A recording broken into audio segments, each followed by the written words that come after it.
So what happens if Canada cuts off the United States? That would be called the find out phase. Y'all, Canada said they cutting our energy off no later than January 21st. What we about to do? We will go to the full extent, depending how far this goes. We will go to the extent of cutting off their energy, going down to Michigan, going down to New York State. Hey guys, welcome back again to the channel. It's so good to have you. Thank you so much for clicking when you saw this video. So in today's video, Look, every 2 to 3 days, I have to take a break, a hiatus from the news. And I did. I popped the TV on tonight, and this man, Doug Ford, I guess he's the Prime Minister of Canada. Doug Ford ain't playing with Trump.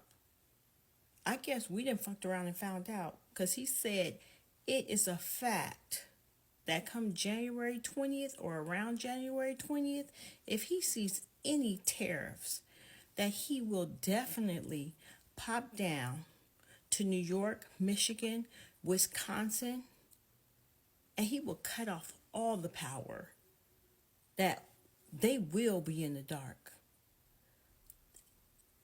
I didn't even know Canada had power to cut our power off. I can't take 2 days off without something happening. Doug Ford ain't playing. He is the Prime Minister of Canada.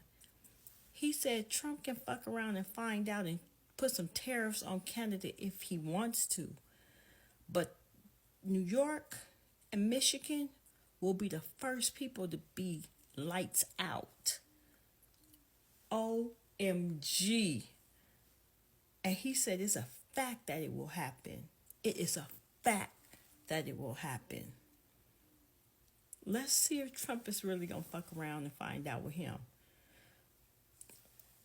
And let's see.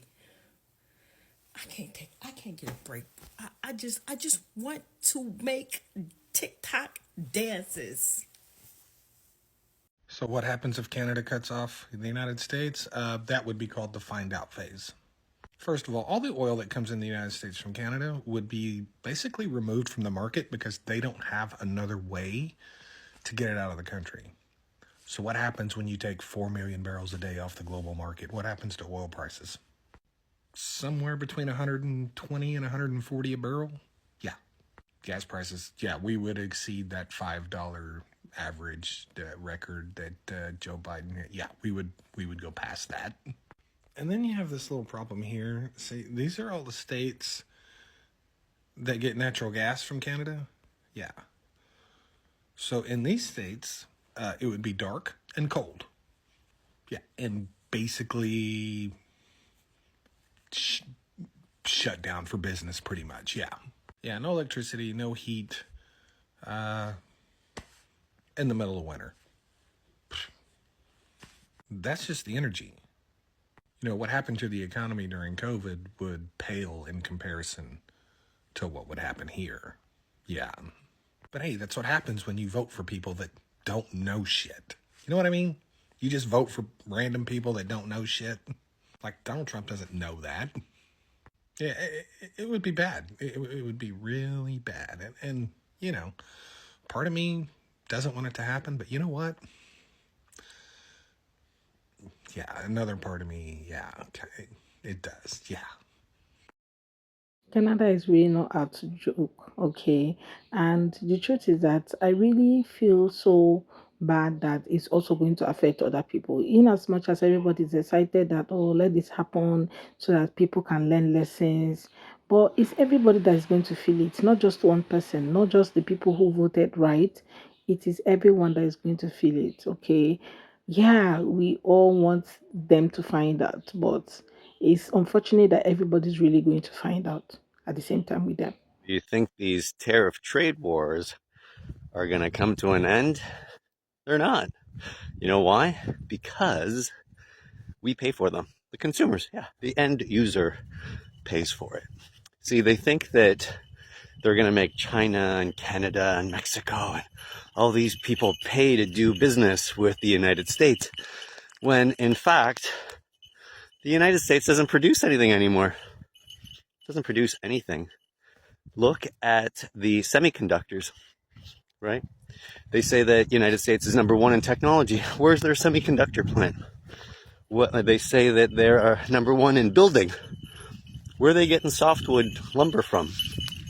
They say that they are biggest consumer producers of steel. Where do you think they're getting the iron ore from? See, they don't produce anything. The United States have become a system of service. They just provide services. They don't produce anything.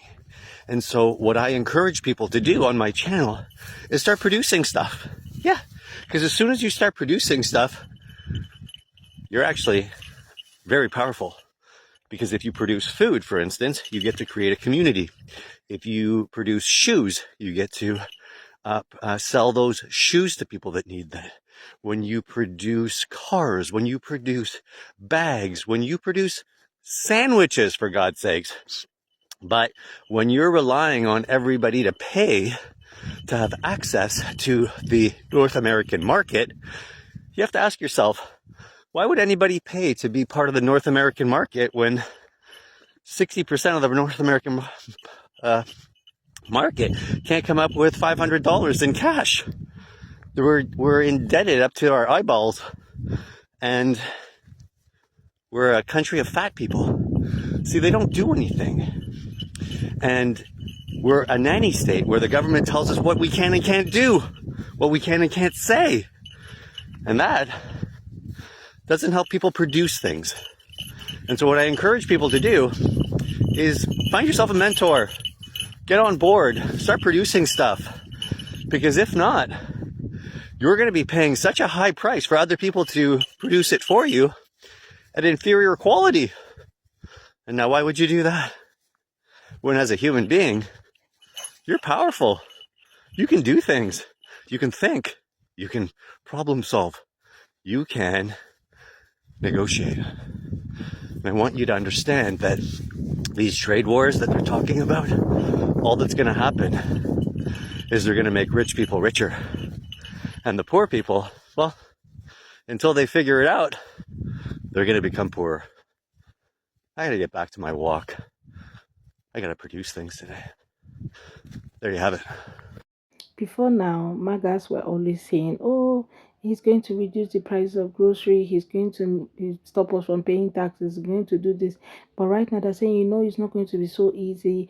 We just have to give him time. It won't be so easy. Like, why do you just prefer to be lied on or lied to? Why do you love to believe in your own lies? Why do you believe in in someone who doesn't really care so much about you? That's the problem. That's just one of the problems that these people are facing. They refuse to accept the reality, but behind them, closed doors, they are crying. They feel like they would have done better or voted right, but because of ego and pride, they refuse to do that. They refuse to see the truth aside what they were seeing at that time. Anyway, guys, let me know what your thoughts are in the comments, okay? Share your thoughts with me in the comment section. Let's have a conversation, and please do subscribe to the channel if you haven't already, and give this video a thumbs up. See you guys on my next video. Bye guys.